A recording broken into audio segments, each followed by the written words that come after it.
السلام علیکم ناظرین کرام، نئی ویڈیو میں آپ کو خوش آمدید کہتے ہیں۔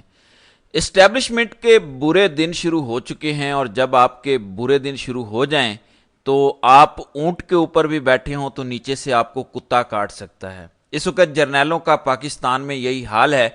وہ کوشش کرتے ہیں مائکرو مینج کرنے کی ہر چیز کو، سوشل میڈیا کو روکنے کے لیے فائر وال لگا دی، لیکن امتحان میں خیبر پختونخوا اسمبلی آ جاتی ہے۔ علی امین گنڈا پور کو دباؤ ڈالتے ہیں کہ خاموش ہو جاؤ، مت بولو، اپنے الفاظ واپس لے لو، معافی مانگ لو۔ پوری اسمبلی کا ایک ایم پی اے اب بول رہا ہے، ایک ایم پی اے بول رہا ہے، اتنی طاقتور آواز اٹھ رہی ہے کہ لرزہ طاری ہو رہا ہے اس ٹائم راولپنڈی اور اسلام آباد میں۔ جیسے میں نے کہا کہ کمپنی کو سایوں میں آپریٹ کرنے کی عادت ہے، کمپنی کو امیونٹی کی عادت ہوئی ہے کہ ہم جو مرضی کریں کوئی بولے نہیں، جتنا شور پڑے گا اتنا یہ کمزور ہوتے جائیں گے۔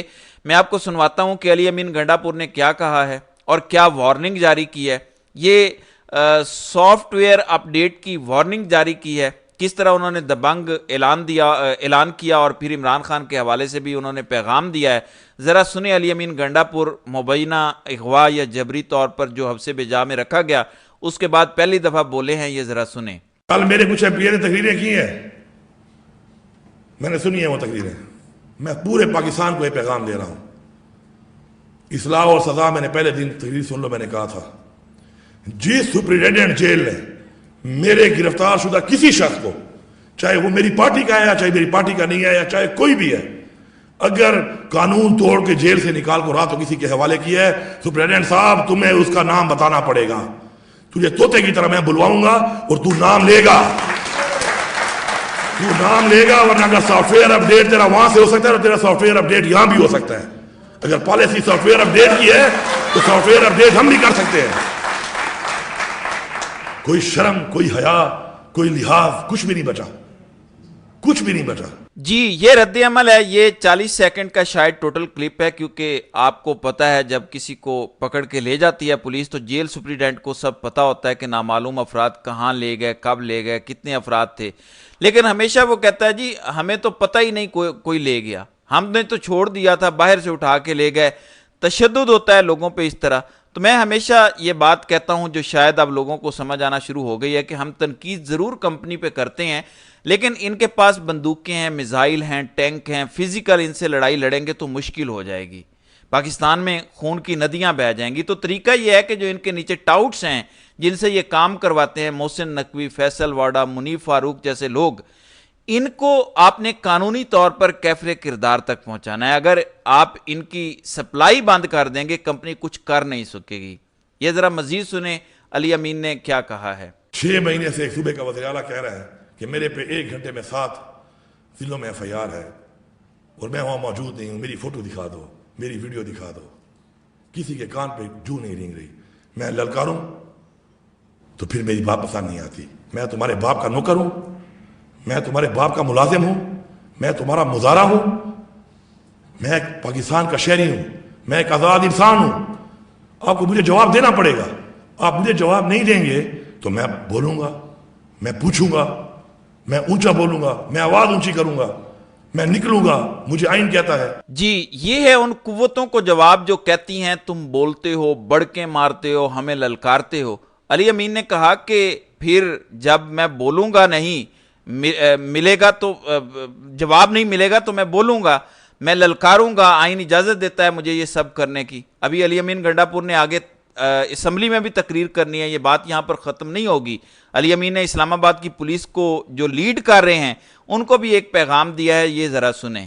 پرسوں پتہ چلا کہ میں نے ایک ڈی ایس پی کے کرپٹی پہ پستول رکھا ہے، پتہ نہیں بندوق رکھی ہے۔ میں آپ کو لکھ کے دے رہا ہوں اور بتا رہا ہوں کہ میں نے تو نیلی وردی والا کوئی بندہ دیکھا نہیں ہے۔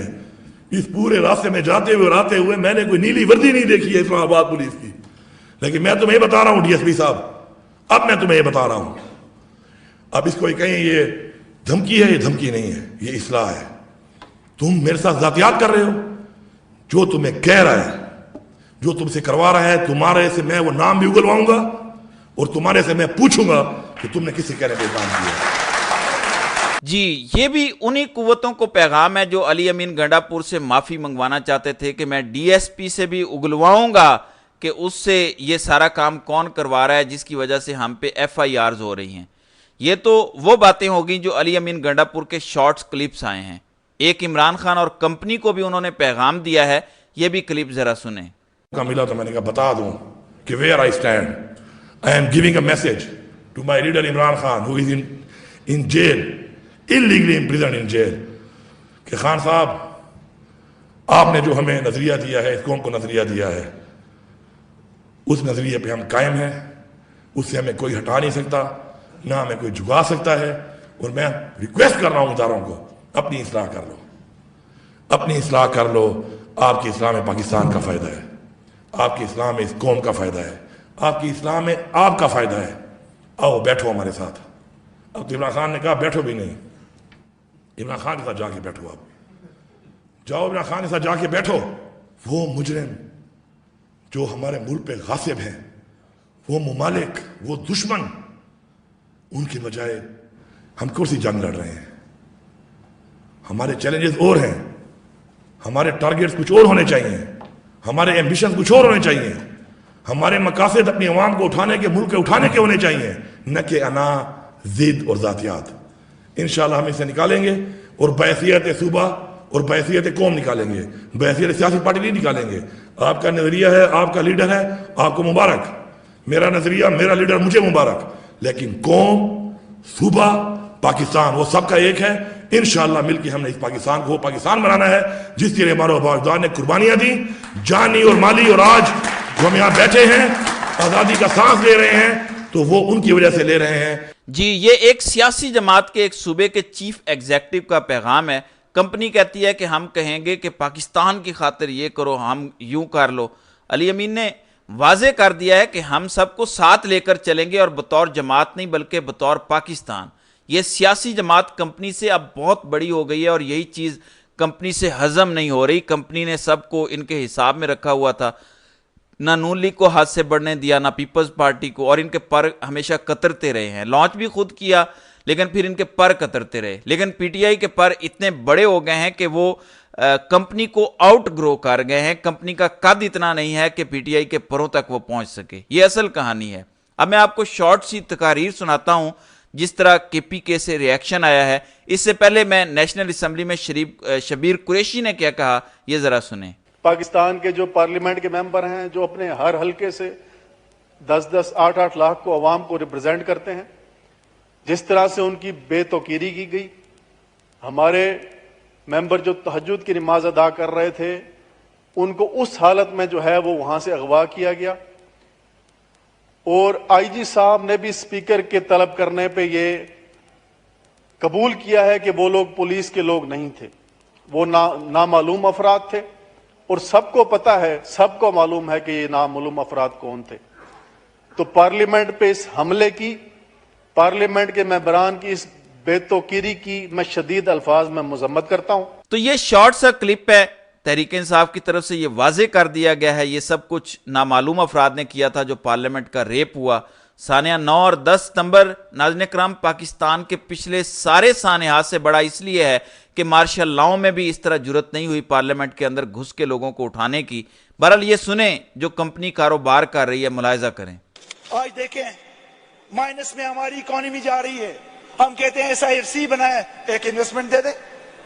مثال کے طور پر 84 کمپنیاں اس وقت ہمارے آرم فورسز کی ہے, 84 کمپنیاں جو کہ بزنس کر رہی ہے. جناب اسپیکر, ہم لوگوں کے لیے کیا رہ گیا؟ جو افسر, جو بڑا محکمہ وارڈے میں کوئی وہ ہو تو جنرل بیٹھ جاتا ہے, پی ٹی اے جنرل بیٹھ گیا فلاں. یہاں تک کہ پاکستان میں تو انٹرنیٹ بھی آزاد نہیں ہے. وہ کیا کہتے ہیں کہ فائر وال لگا دیا کیونکہ پی ٹی آئی کا سوشل میڈیا ہے. جی تو لوگوں نے اب کھل کے بولنا شروع کر دیا ہے کہ تمہاری 84 کمپنیاں ہیں, تو کمپنی تو کاروباری ہو چکی ہے, جو ان کا اصل کام تھا وہ کہاں رہ گیا؟ در حقیقت ان کو اپنی اصلاح کی ضرورت ہے, اور ان کی اصلاح کا ہر راستہ بیرکوں کی طرف جاتا ہے. ان کو پہلی بار بیرکیں دیکھنی پڑیں گی جو انہوں نے دیکھی نہیں ہیں کبھی. یہ سیاست میں بیٹھے ہوئے ہیں 77 سال سے. یہ ذرا ایک اور زبردست تقریر سنیں. اس ملک میں یہ پیغام دیا جا رہا ہے کہ طاقتور صرف وہی لوگ ہیں، اور ہمارا یہ کہنا ہے کہ طاقتور صرف عمران خان اور اس کا ووٹر اور یہ عوام ہے۔ اب بات بڑی سادہ اور واضح ہے کہ ناانصافی اور ظلم کا نظام نہیں چل سکتا، یہ مشہور قول ہے حضرت علی رضی اللہ عنہ کا۔ ہمیں اس نہج تک نہ لائے جہاں ہم آپ کے گریبان پکڑیں۔ ہم نے 6 مہینے صبر کیا۔ 8 فروری کو جو ریزلٹس آئے اس ملک میں وہ ریفرینڈم تھا ان کے خلاف۔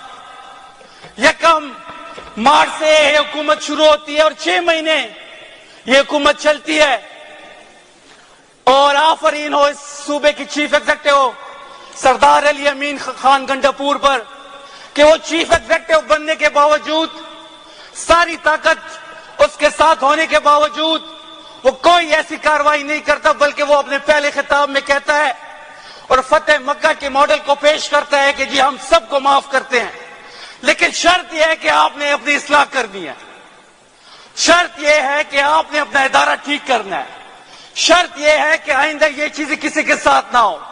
ہم نے 6 مہینے انتظار کیا، ہم یہ انتظار کرتے رہے کہ یہ ادارہ، ریاستی ادارہ اپنی اصلاح کرے گا، ریاستی ادارہ اپنی پوزیشن پہ بیٹھ کے اپنے بڑوں کے ساتھ بیٹھ کے اپنی اسٹریٹجی پہ بات کرے گا، لیکن وہ تو الٹی گنگا بہنے لگی۔ ہمارا ظرف یہ تھا کہ ہم اصلاح کرنا چاہ رہے ہیں اور ہمارے ظرف کو آپ کمزوری سمجھ بیٹھے ہیں۔ کبھی آپ ہمارے کسی ایک بندے کو اٹھاتے ہیں، کبھی دوسرے بندے کو، کبھی جلسے کی اجازت ہمیں نہیں دیتے۔ پورے اسلام آباد میں ہر بندہ آ سکتا ہے، ہر جماعت جلسہ کر سکتی ہے، جماعت اسلام میں آتی ہے، بس 10 دن 15 دن وہ بیٹھی رہتی ہے مری روڈ پہ، کچھ نہیں ہوتا، لیکن تحریک انصاف اپنا جلسہ نہیں کر سکتی۔